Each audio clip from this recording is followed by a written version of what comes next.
Okay, it's 11 a.m. Good morning, everyone, and welcome to the Chartered Institute of Personnel Management, Kano State Branch Chapter. My name is Bazalai Muhammad, and I am the chairman of the chapter. It's an honor and privilege to have you here amongst us. So today we're going to be having a special session, but before that, let's introduce ourselves in the chat room. Let's introduce ourselves in the chat room where you're joining from. Before we commence the meeting, we'll give 2 more minutes, but while we're giving 2 more minutes, we just need one person to join, as most of our role players are here. But while we're waiting for the person to join, let's introduce ourselves in the chat room. Thank you very much. We have Mr. Aminia from Abuja. It's an honor and privilege to have you, sir. Our council member. Thank you very much. Fatima Usman. Okay, we are just starting now. Nora Saba Uncle from Jagawa, you're welcome. Okay, Bukar Bulama from Kaduna, you're welcome. Aishata from Kano, you're welcome. Shamsuddin from Kano, you're welcome. You're all welcome.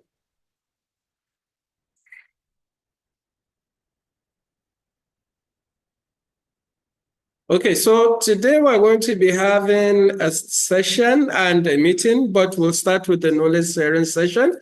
And we're going to be having that session on the impact of strategic leadership on organizational performance. And we have a seasoned facilitator here. But before we introduce him, I would like to call on our esteemed council member joining us all the way from Abuja to give us opening remarks to the meeting. Mr. Aminia Osa, are you on call?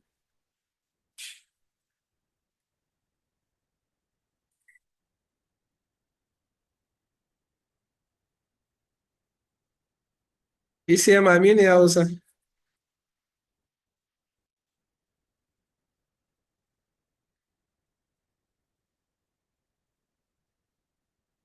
Am I audible? Okay.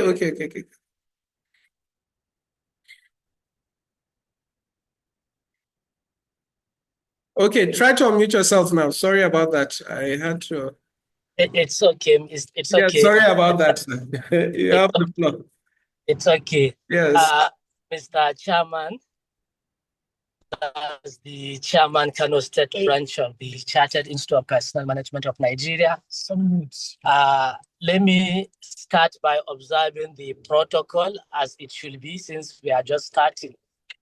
So the president and chairman of the governing council of our great institute, Malam Ahmad Ladan Gobir, the FCIPM, the vice president, Mrs. Chidima Obeji, FCIPM, the national treasurer, Mrs. Ogochukwu Obono, FCIPM, the immediate past president, Mr. Olusegun Mojid, FCIPM, the the registrar and chief executive, Ms. Oluwatoyin Naiwo, FCIPM, elected council members, distinguished council members of our great institute, colleagues that are presently on this call, entire leadership of Kano State Branch, good morning. I'm so pleased to be with you here this morning to be part of this session. It is not surprising that the Kano State Branch is giving us this opportunity once again, as it has been doing in the years past. Talking about impact of strategic leadership on organizational performance, I will say is something that we really need as at this moment.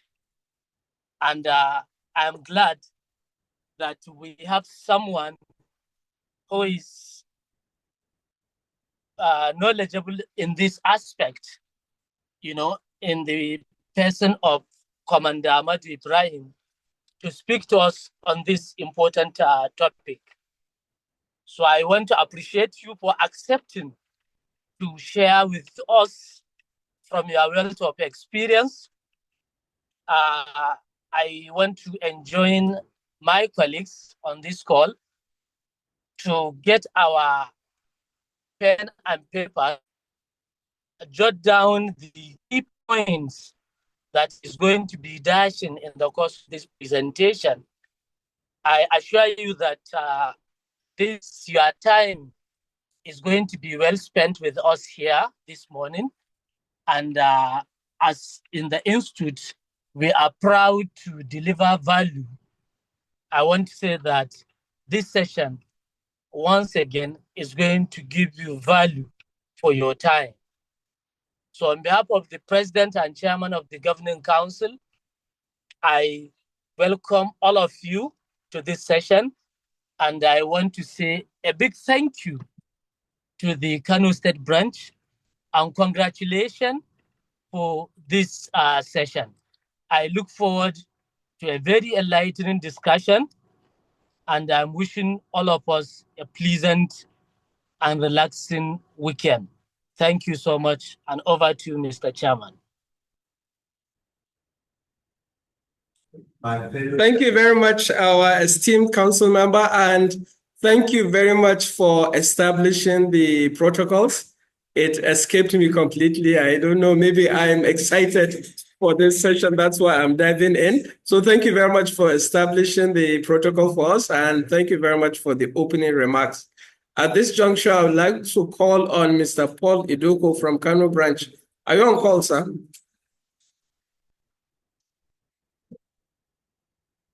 Mr. Paul? Yeah, Chairman, I'm here. Okay. Good morning. Good morning. So please, can you read the profile? Am I audible? Yeah, I can hear you. Okay, please, can you go ahead with the introduction? I can hear you. Speaker? Okay, just 1 minute.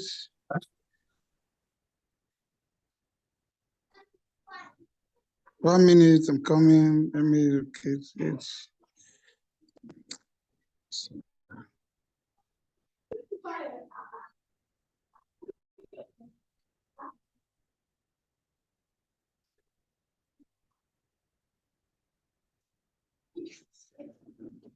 Okay, good morning, everyone. Hello, I believe you can hear me, Chairman. Yes, we can hear you, sir. Okay, good morning. And standing on the existing protocol, it's a pleasure to introduce the speaker, Commander Madu Ibrahim. Is taking us on the impact of strategic leadership on organizational performance. Commander Madu Ibrahim is a seasoned Nigerian Navy officer and helicopter pilot. He holds a master's degree in strategic and defense study from the University of Madras, India, as well as MBA in Human Resource Management from ABU Zaria. Madu also holds a PhD in strategic leadership and management, as well as another PhD in leadership and management from the Defense Academy of the United Kingdom. Madu is a recipient of the 2023 AIG Imukohide Foundation. Sorry, it's not my talk. Scholarship and attended the public leadership program by the Bulvatnik School of Government, University of Oxford. He is a member of the Institute of Leadership, ILO, and a charter manager of the Chartered Management Institute, CIPM, both of the United Kingdom. He is a composite professional Navy officer, instructor pilot, and author of the Flag Lieutenant, Value-Based Leadership and Ethic Lesson from Aid the Code, published in 2022.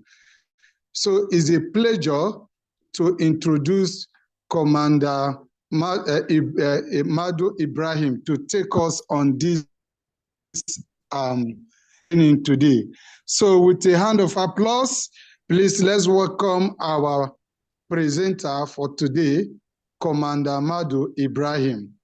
Thank you, Commander. I believe you are around. Yes, It's I a am. pleasure having you. Yes. Thank you so much. Thank you so much. I really appreciate Mr. Paul Iduko for the amazing introduction. And I also want to appreciate the chairman of the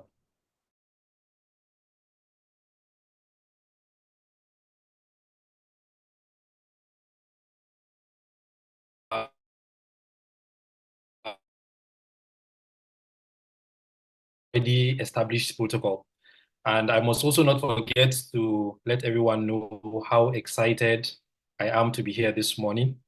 I also look forward to a really interactive discussion whereby at the end of the day, learning will be both ways. So as it is no longer strange or hidden, the topic I'll be talking about today is on impact of strategic leadership on organizational performance. So looking at this topic, two things come to mind: strategic leadership, organizational performance. But a rhetorical question I just want to ask each and every one of us here is, have we ever sat down to wonder what set apart high-performing organizations from organizations that are not high-performing or that are underperforming? If we look around us, if I ask each and every one of us here, even within our country, Nigeria, even within Kano State or wherever we are listening to this lecture from, I believe if we look at the environment of our society, we will either see an industry, a business that is thriving, another business that is not thriving. If I'm to ask each and every one of us here, there could be several reasons why those that are performing well, those that are not performing well. And if I can guess right, some people may think, oh, this business, they have the resources, that is why they're performing well. This business, they do not have the resources, that's why they're not performing well, and so many things. But you know, to give an answer to the question and also limit it to the topic we're talking about today, there is something Colin Powell said. And he said, everything rises and falls on leadership. So while there might be a lot of reasons why some companies are performing better and some other organizations are not performing as they should be, we can generally limit that to the issue of leadership. And I also believe that the Kano State chapter, for bringing up this timely subject or topic of discussion, must have and at a time like this. If I also ask us, I don't know how many of us, okay, a research carried out by McKinsey consulting firm actually talked about and said companies with strong strategic leadership are 30% more likely to experience above average financial performance. Above average financial performance. Even though McKinsey consulting firm decided to restrict their or rather to limit their research on financial performance. I also make bold to say that companies that have strong strategic leadership do not only experience above average financial performance, but they also experience a low turnover of their staff.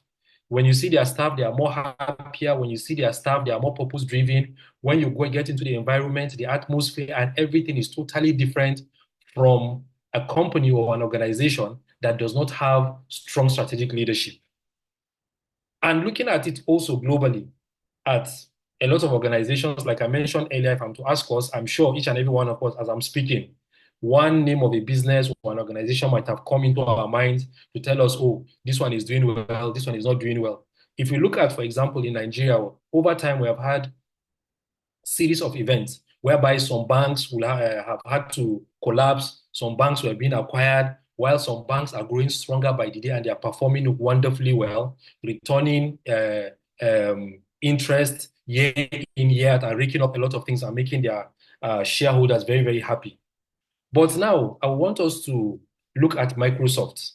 I know if I recall some years back, there was a time around 2010, 2011, 2012, or even prior before that, when Microsoft was developing Windows 1, Windows 2, Windows 3, as the case may be. I cannot really remember everything about it.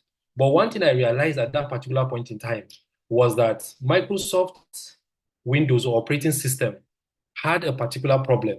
And that is sometimes if you see yourself, if you have an updated version, if you do not update, if another person is having a version that is not updated, you transfer document or so many things. There were a lot of problems and a lot of challenges.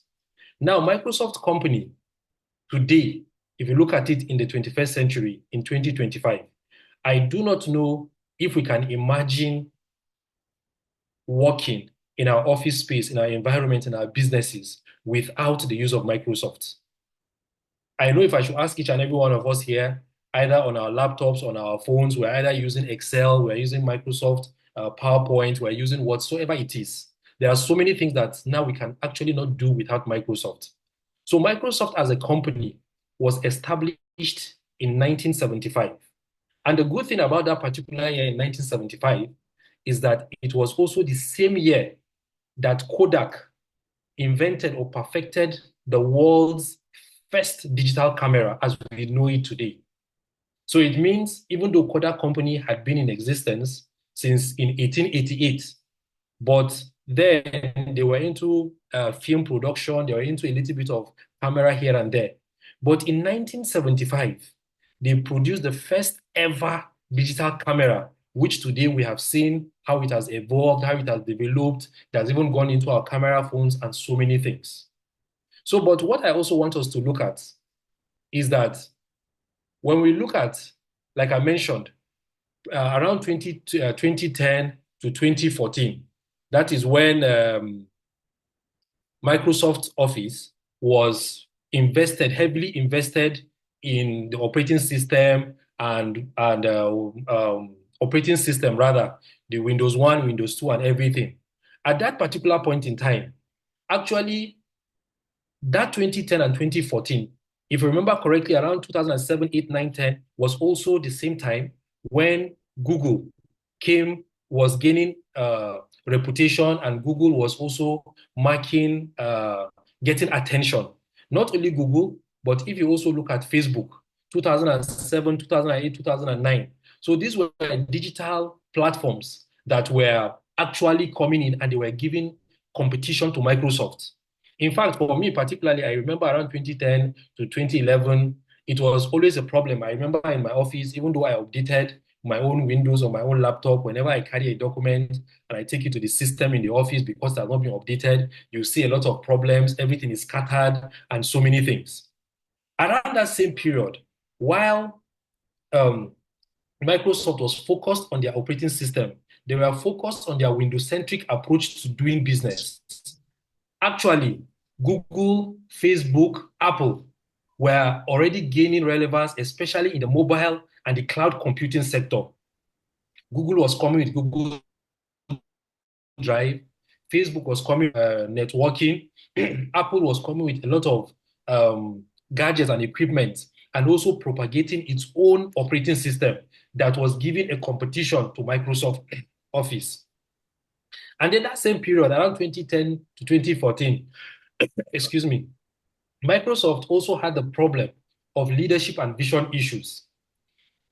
The leader or the CEO of Microsoft, as at that point in time, he wasn't really interested in inventing something new. He was actually interested in improving what they had. Sorry, I'm just a second. He was interested in improving what they had. He wasn't looking at what was happening in the outside world. He wasn't looking at what is the market saying. He wasn't looking at, the future. is mobile. The future is cloud computing. He was still fixated on, oh, Microsoft Office, Windows operating system should only be on PC, should only be on laptop. There was no vision. The leadership was failing. The culture at that point in time in Microsoft Office was more or less a toxic a culture. There was a lot of dissatisfaction among the employees because there was no vision, there was nothing challenging. They were only working on things that they already had. Just like you bring Windows 1, then you improve it to Windows 2. Next year, you bring it to Windows 3. Upper year, you bring it to Windows 4. Meanwhile, Apple was doing amazing thing with their operating system. The competition was coming, a lot of challenges were happening, but Microsoft Office was still on the decline. Now, something amazing happened in Microsoft. That is from 2014. Another aspect I also want us to look at while we look at this timeline on our screen is that in 2014, even with the decline that Microsoft experienced, Microsoft was worth $300 billion as at that point in time in 2014. It was struggling. The market shares of Microsoft was already falling apart and so many things. It was a challenge. It wasn't really meeting up with the competition and wasn't giving consumers or customers, you and I, what we really wanted. But in 2014, all of a sudden, something began to happen in Microsoft. And in 2016, Microsoft decided to acquire LinkedIn. And it is that same LinkedIn that myself and the chairman of the Kano CIPM, we met and we had a discussion about this lecture that we're having today. So, but I do not know how many of us have actually aware that LinkedIn actually belongs to Microsoft. It was acquired in 2016 for $26 billion. And that also made Microsoft not just to be limited in their Windows-centric approach to doing things, but to further venture into software development and professional networking. In 2020, Microsoft went ahead to acquire Bethesda. Bethesda is a gaming platform. For those of us that are aware, when PlayStation came out and PlayStation 1, PlayStation 2 was on the increase, people were patronizing it. Xbox came out. In fact, at a point in time, I think I owned Xbox One at a particular point in time. But the progression that PlayStation have had up to today that we have PlayStation 5, Xbox has not really witnessed that, and that is the gaming center. While Microsoft was focused on the Windows-centric things prior to 2014, but in 2014, things changed. They acquired LinkedIn. They wanted to come up with a competition for Facebook. In 2020, they acquired Bethesda in a bold move that shocked the gaming world. In 2023, Microsoft completed the acquisition of the parent company of ChatGPT, that is OpenAI. The ChatGPT that we have on our phones, the ChatGPT, the AI that so many of us are utilizing. Maybe we are not aware, but 49% of the parent company actually belongs to Microsoft. Then in 2024, they didn't just stop at acquiring 49% of the parent company, but they further invested $13 billion into OpenAI partnership, which did not only help in establishing the business, but also help in scaling up OpenAI company and the ChatGPT that we have as today, the ChatGPT that we're all having on our phones, the ChatGPT that is making work so easy for us. And the good thing again is that it didn't just end at investing, acquisition, buying things, and so many things. But presently, as at this month, Microsoft company that in 2014 was valued or had a market capitalization of $300 billion in 2025, Microsoft company has a market capitalization of $3 trillion. And it is now rated as the third most valued company in the world. And it is the second company after Apple that has ever reached that $3 trillion market capitalization. Now, in all of these things I'm trying to bring about for us, it is not just about the money, it's not just about the acquisition, but I want us to see the high performance. Microsoft saw a decline. There was a decline, competition came, the environment, a lot of challenges that it looked as if it was going to stifle them. It looked as if it was going to be their end. It looked as if they were on a decline and they would soon declare bankruptcy. Now, let us also recall that in the same 1975, when Microsoft was established, that was the same 1975 when Kodak Company also invented the first digital camera. While the story of Microsoft has been on an upward progression, now let us take a look at Kodak. In 1975, the first digital camera was invented. Not only that Kodak invented the first digital camera in 1975, it had 85% of the camera market in America.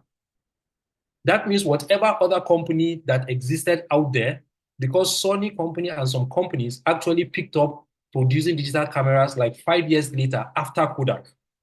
So as of 1975, Kodak had 85% of the market. Let us fast track to 1997. The market capitalization of Kodak reached $31 billion as at 1997. And in 2003, Kodak, while enjoying the fame, while enjoying whatever it was doing, decided to do what? To shift into digital technology. Kodak sensed that, oh, the environment is changing. Oh, everything is becoming digital. Oh, okay, now let us try and move and go here and do this. Let us try new ground. Let us break new grounds. But unfortunately, few years later in 2012, the same Kodak that was valued and had a market capitalization of $31 billion in 2012 filed for bankruptcy. And the reason for filing that bankruptcy was citing what? Failure to adapt to the digital age. From 2003 to 2012, that is about 9 years. 9 years to join the digital age, 9 years to join the competition, 9 years to make your impact in the digital environment.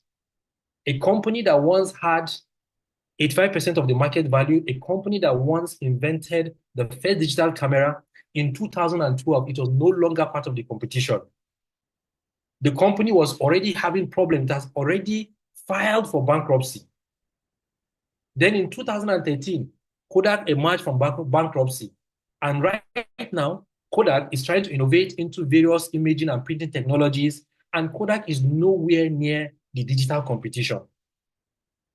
We have seen how Canon has come, we have seen how Sony has come, we have seen even how digital cameras have now been infused into our mobile system. But Kodak is nowhere to be found. Now, why did Kodak go bankrupt? We were talking about a high-performing team. We were talking about organizations. Like I mentioned earlier, we have seen banks, even in our own environment, companies that once blossomed, companies that had fantastic, they look like they were going to amount to so many things. Then all of a sudden, we see them falling like a pack of cards. For Kodak, they had the market, they had everything. But what happened to Kodak, of which even Microsoft was almost at the risk of passing through that, was complacency. They got satisfied with their wins. They got satisfied with the product they had done. And instead of sensing the environment and knowing, oh, we should do this, let us change, they decided to what? Rely on their legacy models. Okay, this is what we have done. Okay, our filming is this, our camera, let us just stay. Okay, those people that want to do their own, let them break new ground, let them do whatever they want to do. But while they relied on their legacy models, other companies were breaking new grounds, technology was evolving, a lot of things was happening even in the environment. But Kodak did not pay attention to that. And it was just a matter of time before everything will fall. Because the company also ignored technological innovations, it also misjudged market trends and customer needs, which is very, very important. Because if you're relying on your legacy model, I believe you should have a data that will tell you how well your product is doing. And if there's need for improvement, you should come back to the drawing board. But perhaps, like we can see it on the screen, it was a problem of a poor strategic leadership, choosing to remain and bask in the success of yesterday, choosing to remain in providing the solution that was proffered yesterday, not wondering if it is still meeting the needs of the customers, not wondering if it is still meeting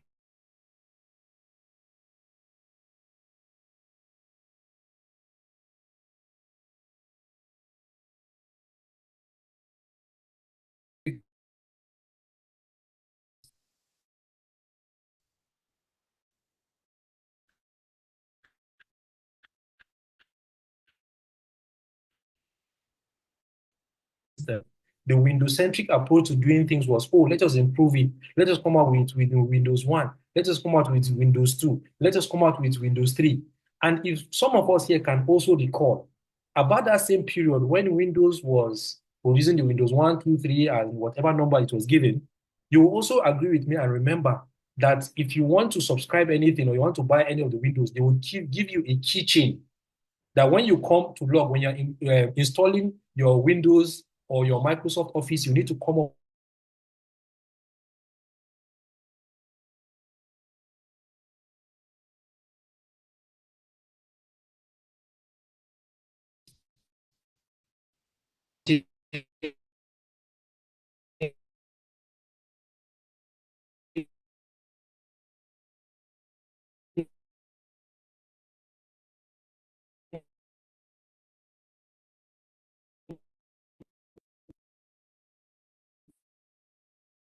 and mobile first was attributed to him on the day he was appointed as Chief Executive Officer of Microsoft.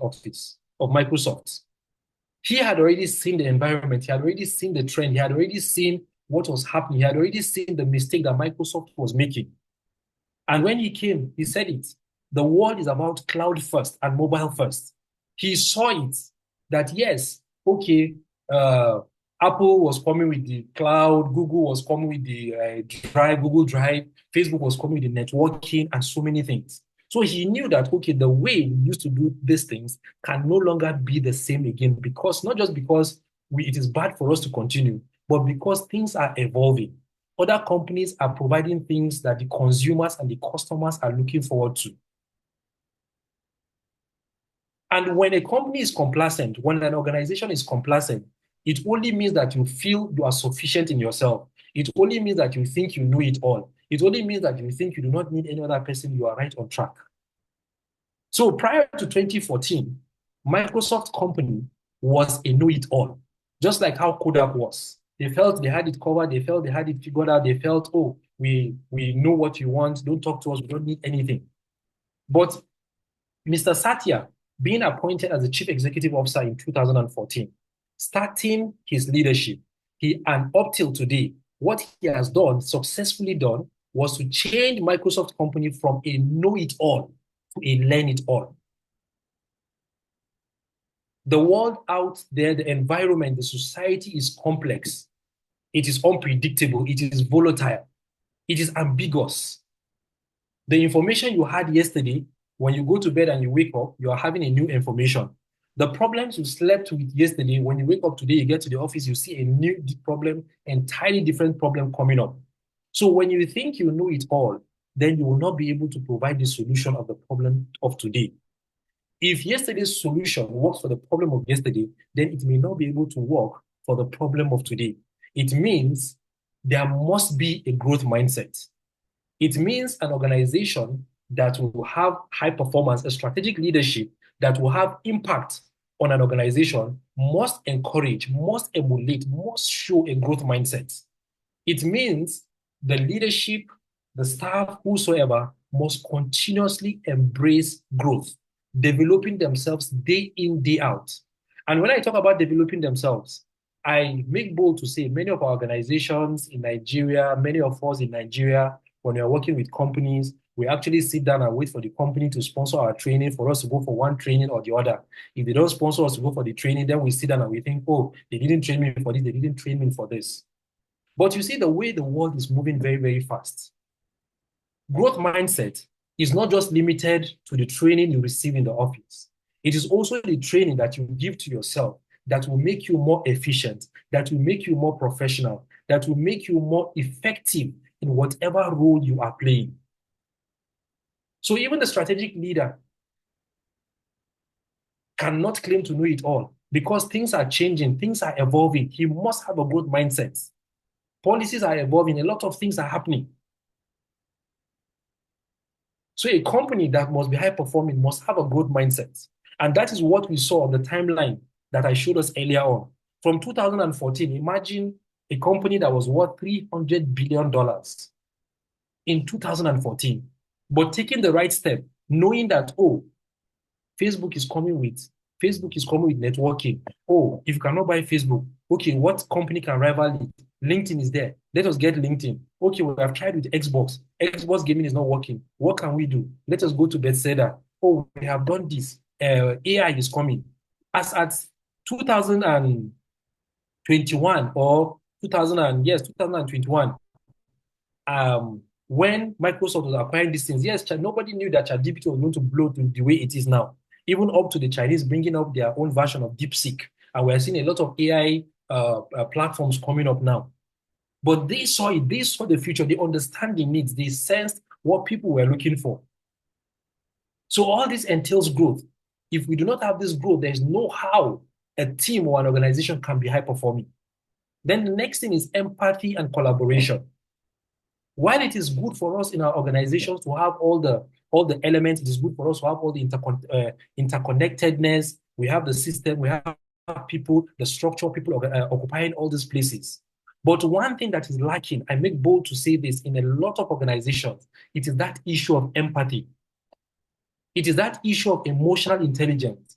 It is that issue of collaboration, knowing that, oh, I cannot do it on my own. Okay, my team, we cannot do it on my own. My team, we can do this. Your team can do this other part. Why not let us come together? Because at the end of the day, it is not about who takes the glory. It is about the objective that is being achieved. So a high-performing team or organization must have empathy. People must place their legs and themselves in the place of other people to understand their challenges, to understand what difficulties they are facing through. When we see people in an organization who may be weak in a certain area, it's not time for us to criticize them. It's not time for us to laugh at them. It's not time for us to make them feel unwanted. It is time for us to place ourselves in our shoes and see how we can add value to them so that they can also improve. And then innovation and risk taking. It is the 21st century. Any company, any organization that must meet its objective, any company or organization that may do the needful, them must innovate.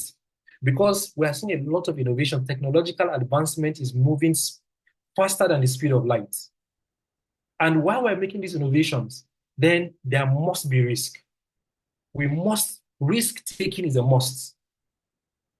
And without risk, then there cannot be success. Because whatever company, whatever individual, whatever organization today that is successful, the first step was taking a risk to do that thing that has made them successful today. So Satya Nadella, appointed as CEO in 2014, changed things around. And the good thing, he didn't just talk about, growth mindset, innovation, and risk taking, but empathy and collaboration. That is what drives the people. So Microsoft company changed from a know-it-all to a learn-it-all. There are certain organizations, or as we have today, perhaps maybe if I am to ask us, each and every one of us, we may have one story or the other, or we may be working in an organization whereby things are not working. Just like what is on our screen, there are some organizations when the strategic leadership sits to talk, and the only thing is that what if we don't change at all and something magical just happens? Perhaps that is what Kodak did. From 1975, they felt, okay, yes, we have invented the company, let Sony do whatever they want to do. Let people do whatever they want to do. They always come back to us. And the sad story about Kodak is, as at 1975, Kodak did not only invent the digital camera, but Kodak had a lot of patents, a lot of intellectual properties that when they filed for bankruptcy, those over 1,000 patents, if I remember correctly, over 1,000 patents, those things were sold for about $500 million. They were sold for about $500 million, which was far less than what they are worth. So a high-performing organization will not sit down and for something magical to happen. No, a high-performing organization will take the necessary steps. So having said all this and laid the background, what then is strategic leadership? Strategic leadership is a leader's ability to influence an organization toward achieving long-term objectives while ensuring adaptive change. We have direct leadership. We have, for me, in the military, I can tell you, we have leadership that are at the tactical level. We also have managers. Now, the difference between all this, even though, yes, it is a leadership skill, it is an attribute. When it comes to strategic leadership, you are not just focused on the task today. You are not just focused on, oh, let us get this thing done today. Strategic leadership entails achieving long-term objectives, achieving your vision. Okay, we are an organization. Our vision is in the next 5 years, we should be able to do 1, 2, 3, 4. In the next 10 years, we'll be able to do 1, 2, 3, 4. So while the direct leader, while the leadership at the lower level, while the managers are concerned about the work that needs to be done today, the little steps, the little things, tasks that need to be carried out. Strategic leadership is not only concerned about that, but is also looking at how can these little things key into the long-term vision and objectives of the organization.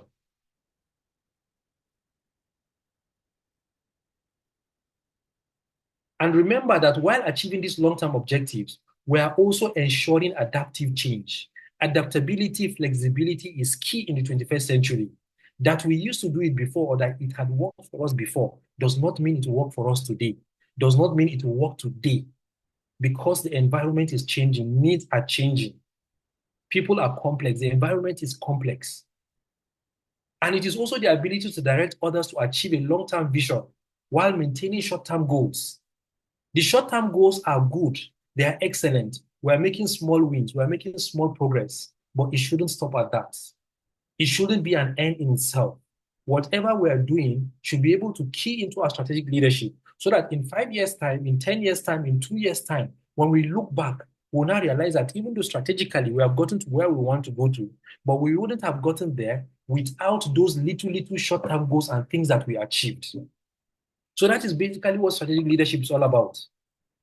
When we take decisions, we're not just taking decisions considering, oh, it is only about today. Oh, let us send this car out. Let us buy this thing. Let us do this thing. No, it's how does it play in the larger scheme of things. So 3 things that strategic leadership focuses on in our environment. It is the bigger picture. As a strategic leader, or so many of us, sometimes maybe we have leaders ahead of us, whereby we bring up a wonderful suggestion, and then they say, no, do not take this, they kick against it, and they take another suggestion. Perhaps their strategic leadership skill is heightened. They are looking at the bigger pictures. Because the direct leader, the managers that we have, they are only concerned about day-to-day activity of an organization. But strategic leadership is looking at the bigger picture. Like Kodak, while they focused on the little things, their own digital camera, if only they had looked at the bigger picture, they had seen the possibility. They had 85% of market value and market share in America. But in 2012, they were bankrupt. They didn't even have 1%. So if only they had looked at the bigger picture, they had realized, oh, this is where we are. This is what we would have done. This is what we can do. Okay, this is our first product. We can evolve, we can develop, we can change, we can do these things. Perhaps they wouldn't have been where they were in 2012. And then strategic leadership is also future-oriented. It's not about the now.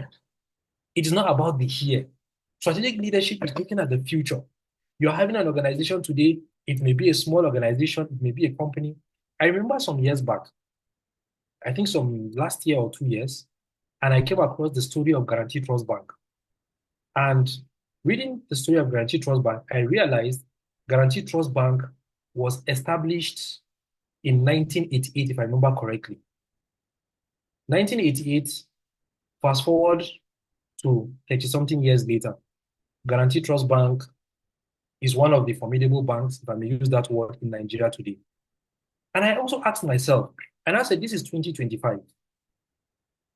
The prediction is that by the year 2050, Nigeria is going to be the third, or is it one of the highest, most populous nations in the world.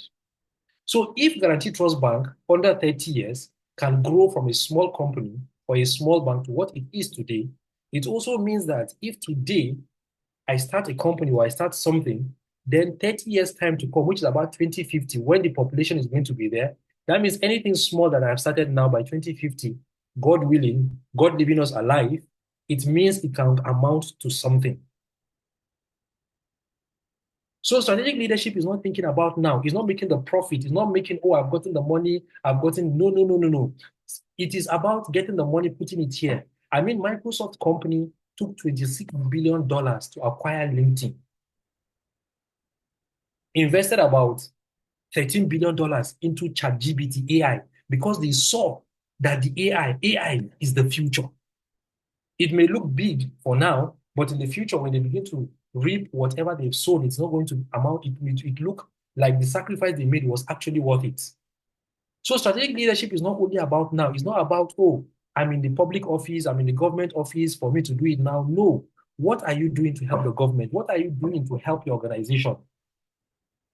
Where would the organization be? Where do you want it to be in the next 5 years? You may not be in that office, you may not be in that organization, but at least you'll be able to look back and be happy that, yes, I contributed to this. And then strategic leadership also embraces change. You must embrace change because the environment, the society that we're in, because of what is happening, the things that are happening, you just have to focus on, you just have to embrace it. Change is happening quicker than we can imagine.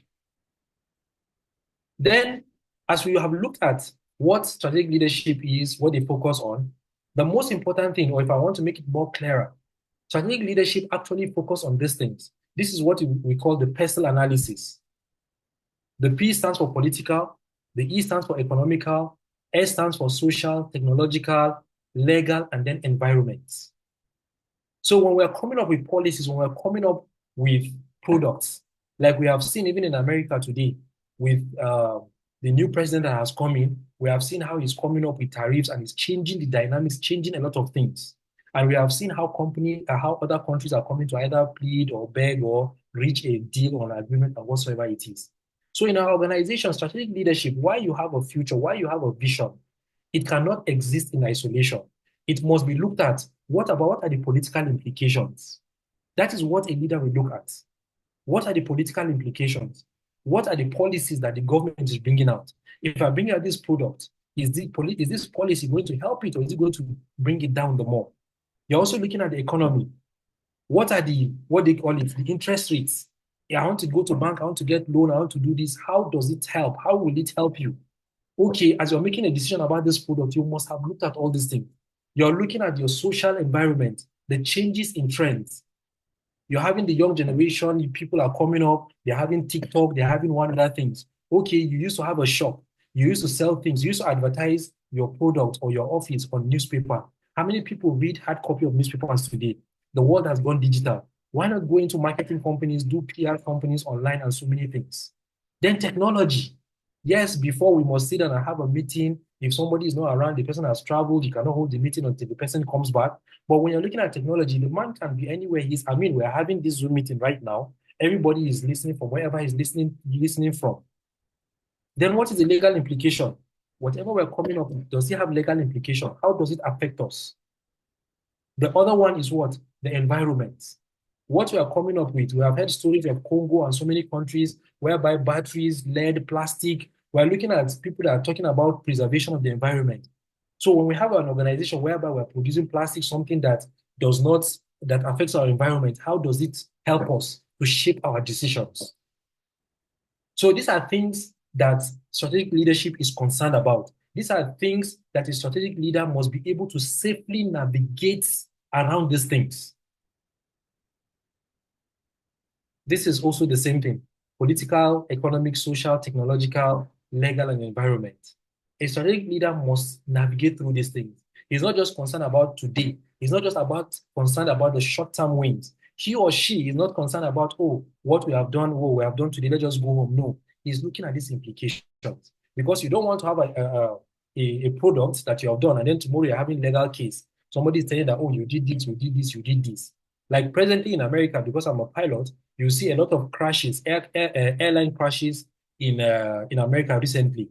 I am telling you, as these crashes are happening, the manufacturers of these aircraft are having sleepless nights because they know the next thing is they are going to be fined millions of dollars. Yesterday, I was speaking with a colleague of mine, and I got to know that for those of us that watch football, some years ago, the owner of Leicester Football Company crashed in a helicopter. After investigations, it was found, as I heard, that it was an error from the helicopter, a mechanical fault. And the family of the man are suing the Leonardo company for about $250 million or thereabout. So nobody will want to have that. No strategic leader will want to have that. So we must be able to navigate safely around these things. And one thing I also want us to know, as Satya Nadella have said, success can make people to unlearn the habits that made them successful in the first place. I know some of us, what is on our mind is that, oh, I'm a strategic leader. I have tried to make changes. I've tried to change the culture of my organization, but things are not happening. People kick against it and so many things. But what is showing on our screen is that when you have done things and it is successful, let me tell you, people will forget about what they were doing yesterday and they will concentrate on the new way of doing things. So it is all about being successful. It's all about doing what is required. And for Satya Nadella, how did he do it in Microsoft? I mean, one thing we must understand is high performance teams are nurtured. They do not just fall from the sky. High performance organizations, they are an organization, different people, diverse background, diverse tribe, religion, whatsoever it is, but they come together. So it is the work of the strategic leader to foster a culture that promotes accountability. Everybody must have a sense of ownership in that organization. Everybody must be able to trust. And when I mean trust, I'm not talking about trust in the sense that I trust you because you will not steal the government money or you will not steal your office money. But it is a trust that I know that the decision you as a leader you're taking, it is in the best interest of the organization and the best interest of each and every one of us that is working there. Then collaboration. Now we have seen even nations, that is the issue of what globalization. Nations are partnering with one another. So many things are happening. We're seeing Russia, we have heard things about the scramble for Africa and so many things. But yes, it is collaboration. And then there must be what? Productive conflict resolution. As a leader, you actually set the tone for the organization. You influence the team dynamics and you also influence the success in that organization. So the impact of strategic leadership is enormous. You must have the passion. For Satya Nadella, I showed us what he said on the first day when he was appointed as CEO. He made mention, he said, it is mobile first, it is cloud first. He had passion. And that is why today, 11 years later, he's still the CEO and the company is still thriving. You must have foresight because being a strategic leader, it is all about what? Being future oriented. Then you must make decisions. Data is available everywhere. So many things are around us. We must not just make decisions haphazardly. We must not act irrationally. We must look at things. We must look at data and be able to decide. And then communication is key. No matter how fantastic the vision you have, no matter how fantastic the idea you have, if you're not able to clearly communicate what you want to do to your team, to your organization, then your strategic leadership will actually be a failure even before it starts. So communication is key.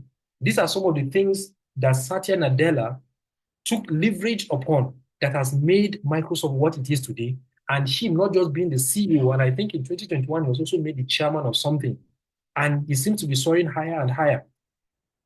So the key benefits of strategic leadership, I'm looking at my time, I think I'm almost at the border time of my time. When we look at the key benefits of strategic leadership, it is one, it encourages innovation in the organization. When you have somebody who is just a manager, when you have somebody who is just a leader and is just disturbed about the day-to-day activities, it is no, do it like this, don't touch it, or don't do this, or no. Let us just improve on what you did yesterday. There is no innovation. The people in the organization cannot think outside the box. They will even be afraid to come and tell you this is what we can do, this is what we can do.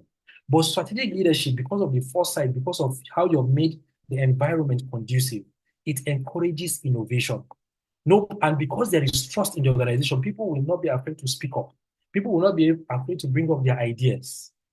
And then strategic leadership also creates a sense of purpose. I am telling you as I'm talking, you and I today, I know that when we go to the office or when we go to wherever we are working, there is something beyond the pay that we collect.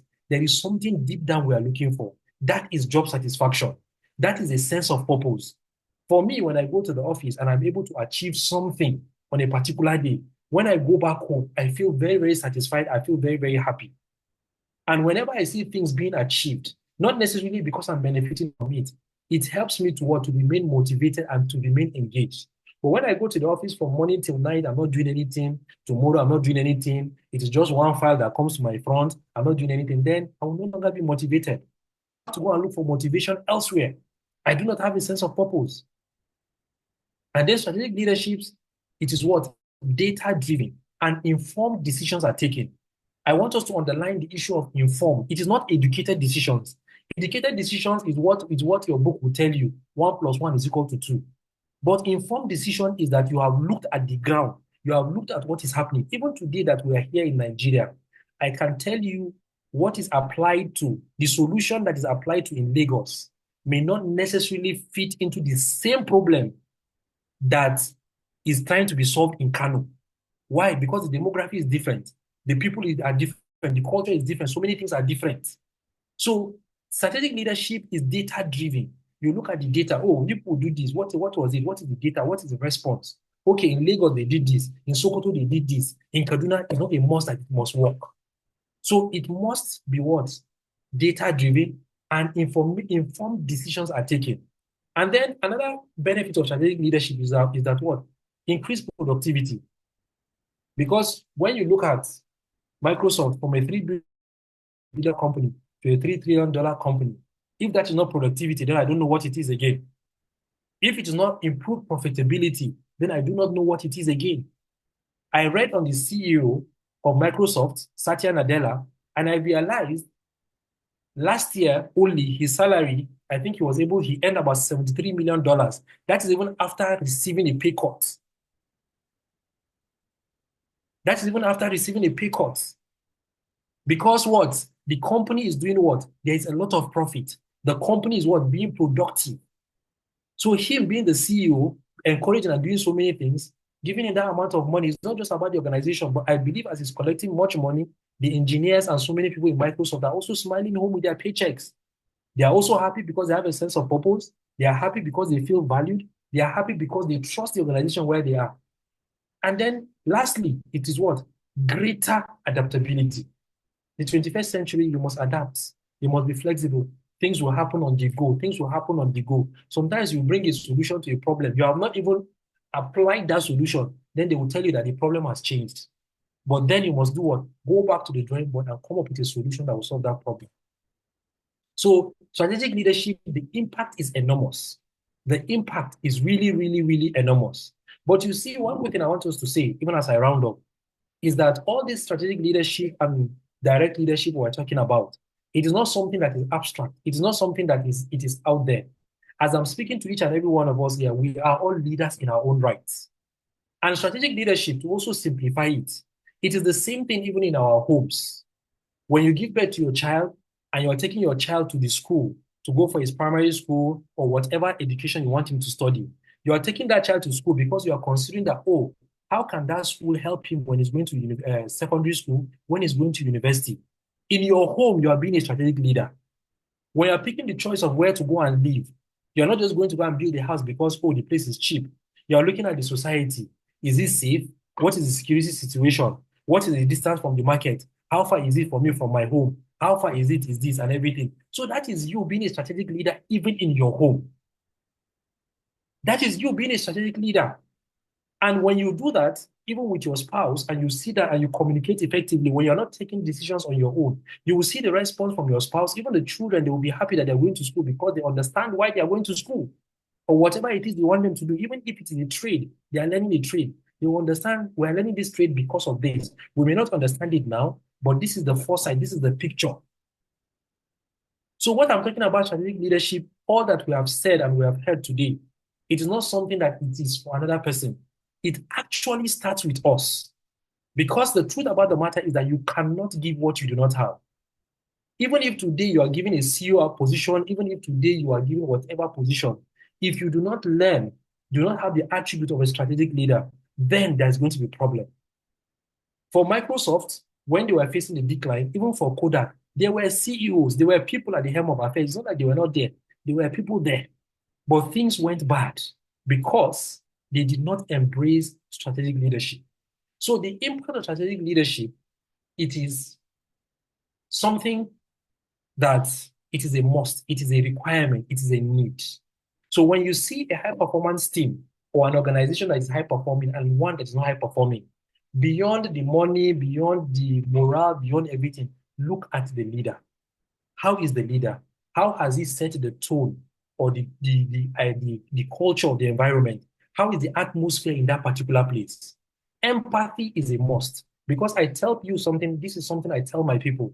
Someone told me when I was much younger that anything money buys can be replaced, but anything that money does not buy cannot be replaced. So while you may have $1 million equipment, you may have digital computers, you may have so many things, but the people in our organizations remain our competitive advantage. No matter how diverse they are, we must make them feel valued. We must also make them understand that they are appreciated. We must make them feel heard, that we have listened to them. And when we do that, I am telling you, not only Microsoft, whatever organization, whatever office you are in, I am telling you, the sky is not only your limit, but it is actually the beginning for you. So as I round up, I just have these questions for each and every one of us. What kind of leader do you aspire to be? What do you want to be remembered for? You are in your office today, you are holding one position, you will not be there for life. When you are gone, what will people remember you for? And even after you have left the office and you happen to be somewhere, how are you going to tell your story? Are you going to look back and be proud that you're a strategic leader, that you actually contributed to what your organization is today? Or are you going to hide your face in shame? So these things are things that I want us to go back and sit down and think about it. And I'm really, really grateful, and I'm excited, and I'm happy. Because I believe we're all leaders and the future is great for each and every one of us. And at this point in time, I think with the time I've been given, I hope I'll be able to convince each and every one of us on the impact of strategic leadership and not to confuse us. So thank you so much for listening, and I'm open to questions, answers, contributions, and comments. Thank you.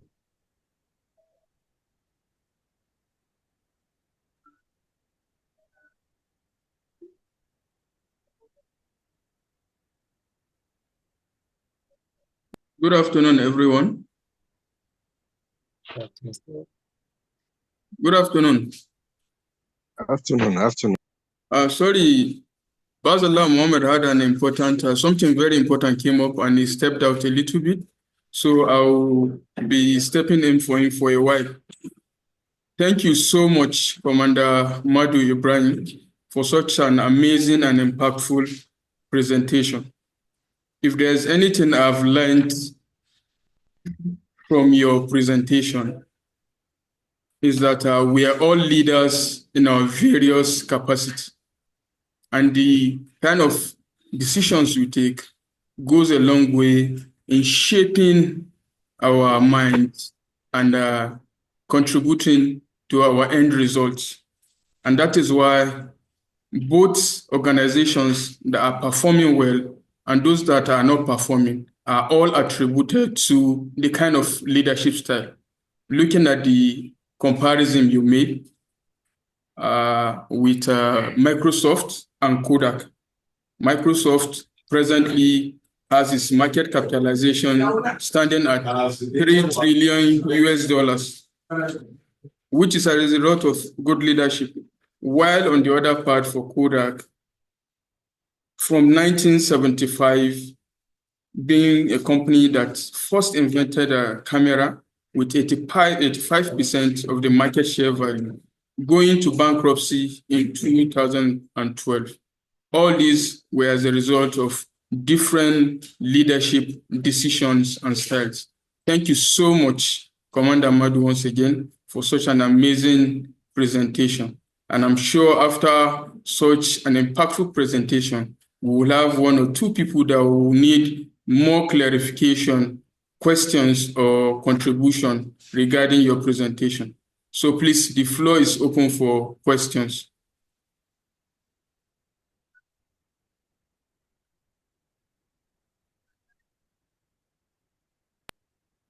Hello, good afternoon.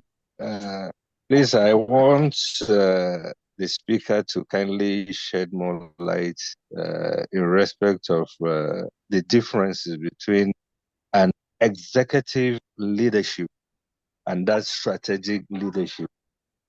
I think leaders can be executive, but not strategic.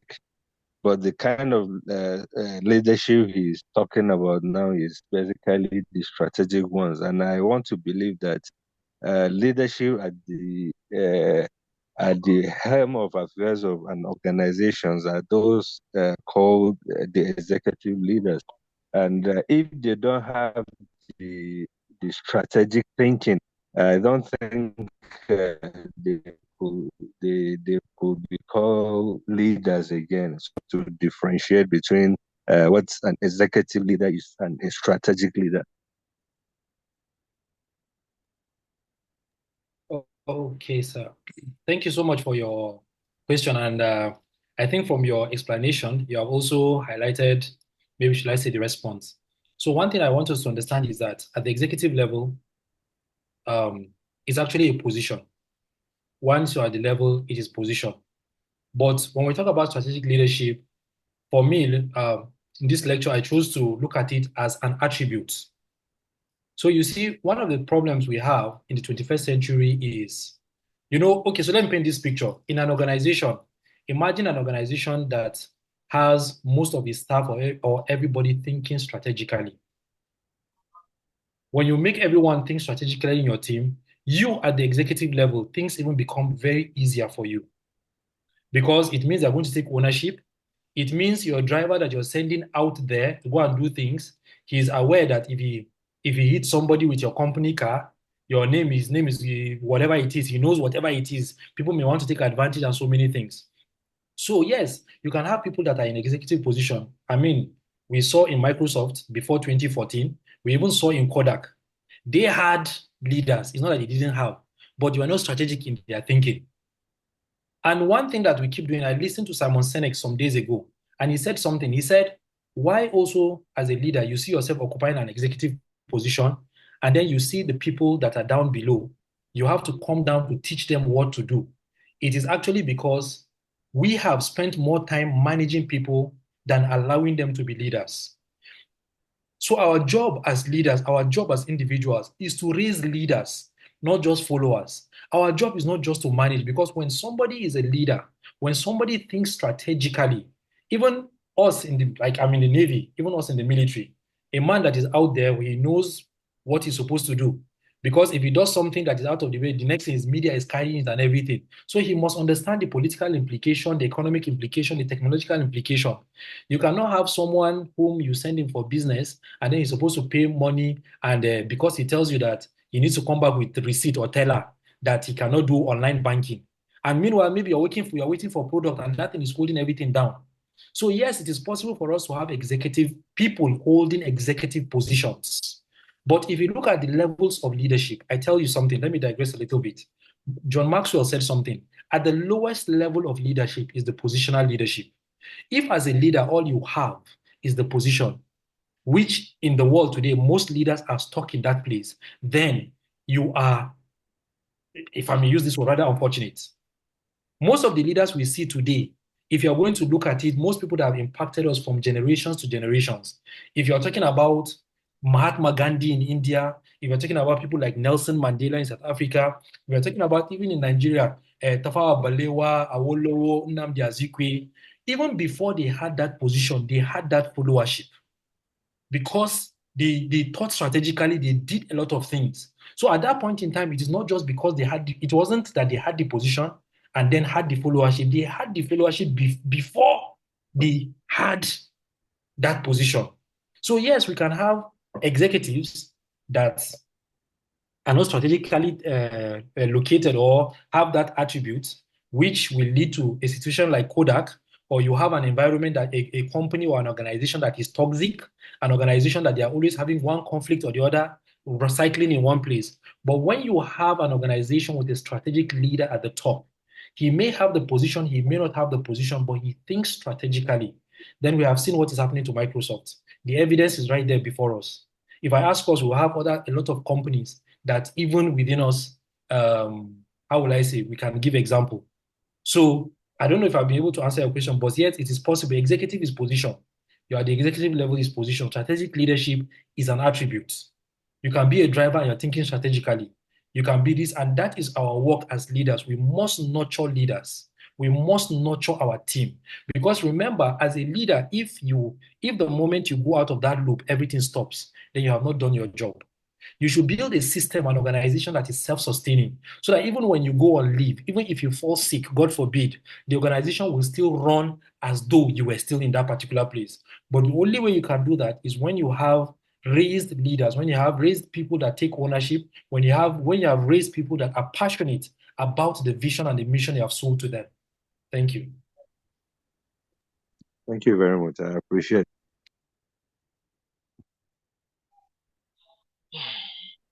Hello? We Hello? can hear you. We can hear you. You're audible, sir. Yeah, good afternoon, everybody. Good afternoon. My name is Nasiru Salisu, fellow of the Institute. We thank you so much, Commander.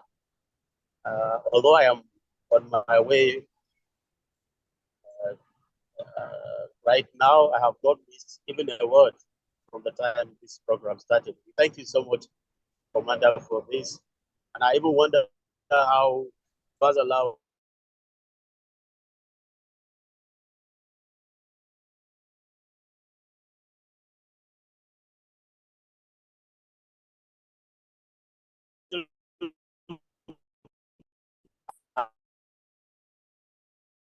severally, if let's assume somebody is working in a company, as a worker there, you have a limit to what you can do.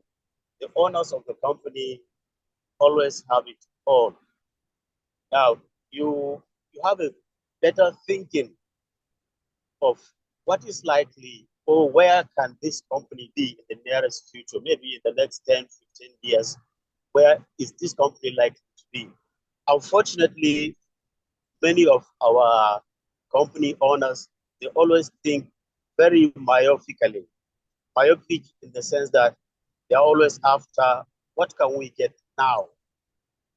Where can we be now? By my understanding, strategic leadership is all about the future. Where can we be in the nearest future and maybe going forward?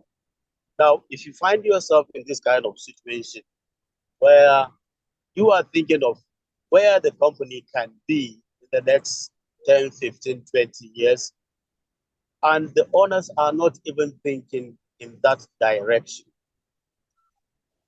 how can you possibly do the best you can to ensure that you bring to the attention of those owners of the company that this company has the capacity to take us to where they are not even thinking of? I don't know if I am understood the question, if the question is clear. Yes. Commander, am I communicated, please? Yes, you are. Yes, you have. Yeah, you have. Yeah, exactly what I'm saying. How can you do? What sort of strategies can you please advise us to be trying to see that we bring the attention of these owners of the company on what we can do and where this company can take us in the nearest future, so that their attention should not just be on what can we get now.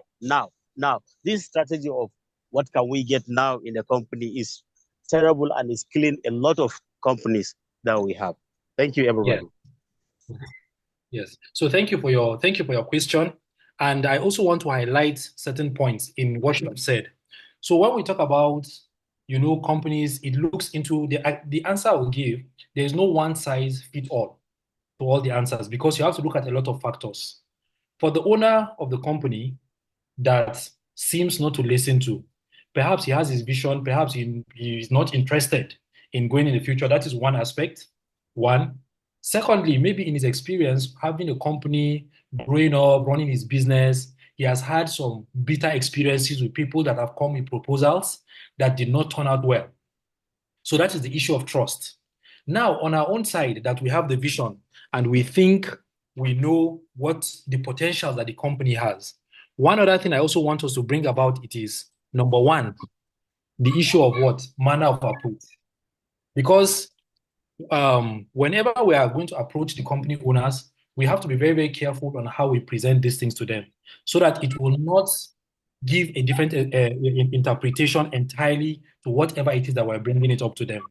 Secondly, when we're bringing up these things to them, we must also have it at the back of our mind that even though we are bringing this proposal to them, it is not a must that they must take it. It is not a must. If they take it, fine. So we need to go with an open mind. Thirdly, if I have tried to speak to someone and I have realized that, oh, the man is not listening to me, but based on my own office or based on where you have placed me, you have given me free hand to operate, then rather than wait and ask you for your approval, one of the quotes we saw during this presentation is that what success can make people to unlearn what made them to be successful before. So if in my own little corner, I have applied certain things and the owner of the company is actually seeing results, the result he's seeing whenever they come and make presentation, he sees that, oh, this department, they are always beating their deadline, they are meeting their target. It is a matter of time before you will say, who is the head of that department? Please bring that person. And he will ask you, how is it that these other departments have not met up their deadline, but you have been meeting your deadline? How did you do it? Before you know it, they will gather the remaining department heads, they will tell them to sit down and they will listen to you. So what you would have done at that point in time, without friction, without beating your head, you have been able to pass your message because you saw the potential and you acted upon it. So as I'm saying this is there's no one size fit all. So it depends on it. Sometimes if you look at a man that also has had a bitter experience, we have to be very, very careful because no matter what you tell him, maybe the person that came before you told him sweeter things than you have told him, and the man is not interested. And if the man just wants to live by the day with his company, then the question will now be, do you want to spend time with him living by the day, or do you want to go to another company that is more future oriented? So there are a lot of factors we look at into these things. But on our own side, we may have the vision, we may think we know where we want the company to be. But we should remember that we cannot know more than the owners of the company because they know what they want to do, they know what they want to achieve. We can only help them to arrive where they are going to. If they accept it, fine. If they do not accept it, I move on to the next person that wants me. So somebody said, brains are like hearts. They go to where they are appreciated. If you do not appreciate me in this particular place, I go to another place where I'm being appreciated. So we have to look at it. We also don't have to force ourselves because there are times that people close up when we try to force our opinion on them and they will close up and they will think as if you have an ulterior motive or there's something else. But if the man also has never seen what you're talking about, then give it a try. Try it small. Try it in your department. If it works, then it can now be scaled up. The other departments can start. If it works, it's a matter of time. It will now be signed into policy that from now on, this is what you have done. At the end of the day, the owner of the company have seen you are working, your message, you have passed it across, and everybody is a win-win for everybody. So I do not know, and I hope I've been able to answer your question.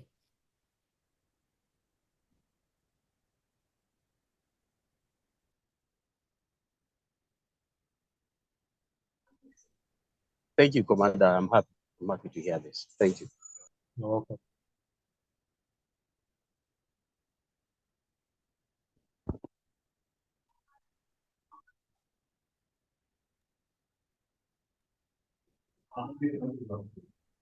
So, do we still have any other questions, please?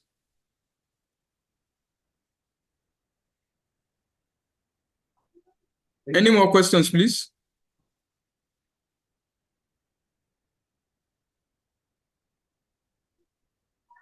Hello, am I audible? Very well. Very well. Yes, you have been heard. Thank you so much. So it seems we don't have any other questions. Any contributions, suggestions, please?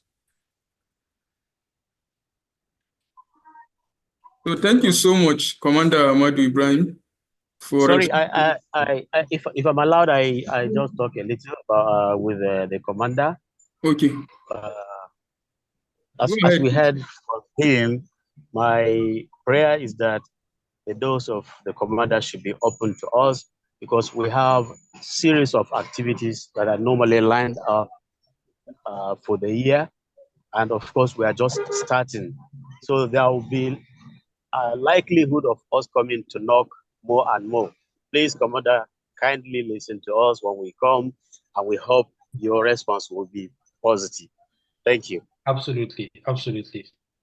I'm always here. I'm always here, and I will, to the best of my ability, I will be available and lend the support that is required. Thank you. Thank you. We appreciate you. Thank you. Thank you so much, Malan Nasiru. And Commander Ibrahim Madu, it seems we still have more to learn from your wealth of experience and knowledge. Thank you so much.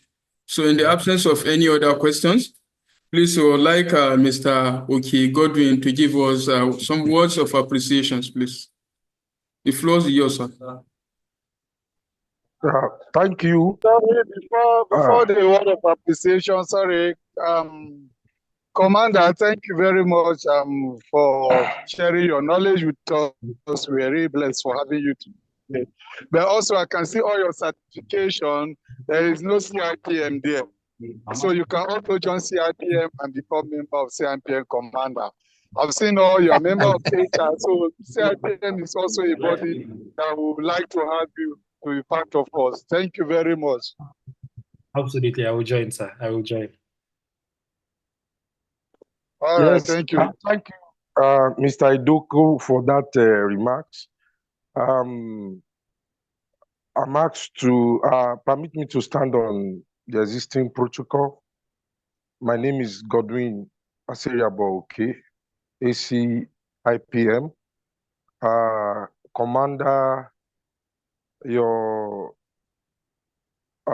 lecture today was an eye-opening. I can see a lot of comments applauding your effort to ensuring that it was very interactive and we were able to learn. For me personally, I have a lot of take-home, especially with how Microsoft was able to turn their fortune around, know it all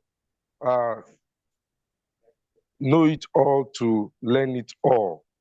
So that means we should make learning a culture, and we should imbibe a growth mindset. Once again, Commander Madu, we cannot appreciate you enough on behalf of the chairman, Kano State branch of the CIPM, and all our teaming members and our intending members. On behalf of them, I want to say a very big thank you for this insightful lecture. You really did justice to the topic, just like our FCIPM Alhaji Nasiru Buruji has appealed to you that you should lend us your support each time we want to beckon on you. And we also welcome you to the CIPM family. Thank you, thank you, thank you, thank you. We cannot thank you enough. God bless you and take you to the height of your career. Thank you very much. Thank you. Thank you so much. I appreciate it.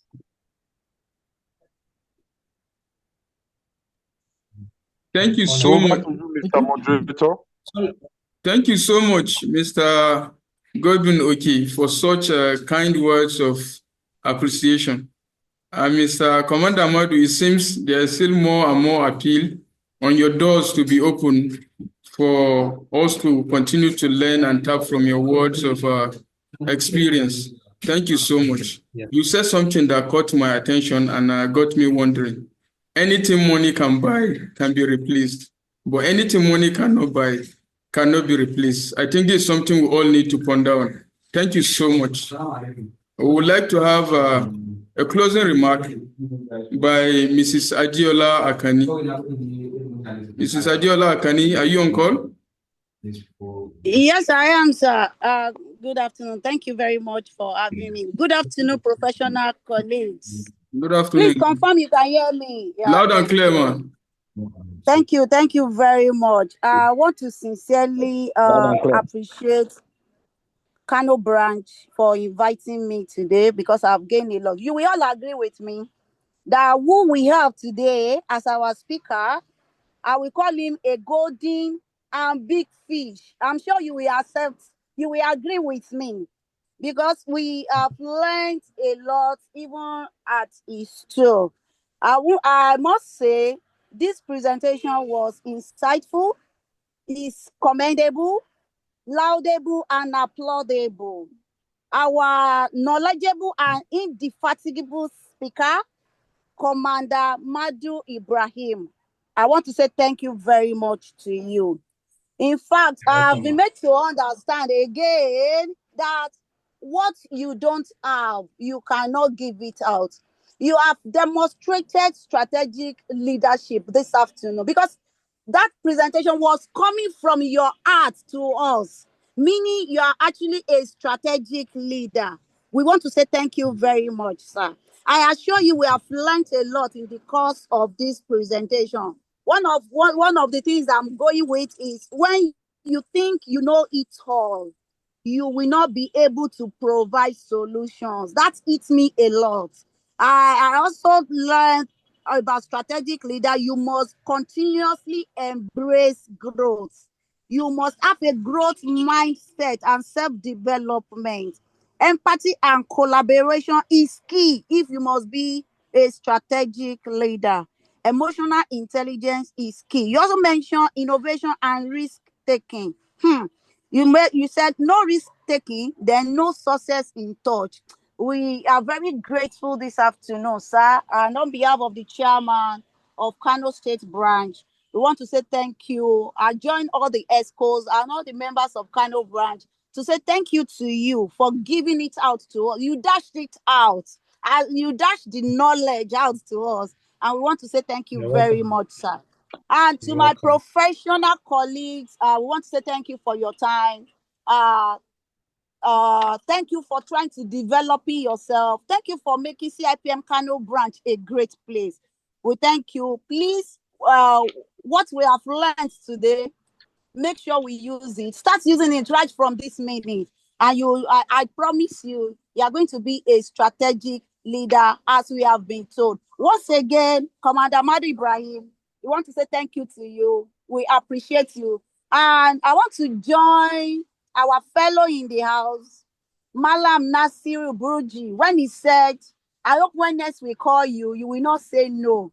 Please, we enjoy this presentation so much. Please don't say no to us. Don't close the door to us. So that when we come back, when we knock on your door again, the door can be open and we gladly have you in our midst. Thank you very much. And thank you again and again, sir. Thank you so much. Thank you so much, Ms. Adiola, for such a wonderful closing remark. And I'm sure Commander Ibrahim Madu has heard our appeal again and again, and will leave his doors open anytime the call's coming. Thank you so much. I think with this, we come to the end of the program. But I don't know if Mr. Paul Idoko has any information for the house before we all log off. Okay, thank you, Abdullahi. Sorry, I think I've come to the end of the meeting today, but you know this is end of the month. Your monthly dues is commendable. The account is still open, even though we did not meet physically today. I'll post the account number on the platform. Let's pay our dues for the month of February. Thank you very much. And do have a wonderful weekend, everyone. Thank you all once again, and bye for now. Have a pleasant weekend, all, please. Thank you. Thank you, Abdullahi. Like I said, I'm taking over development with others from now on the other animation.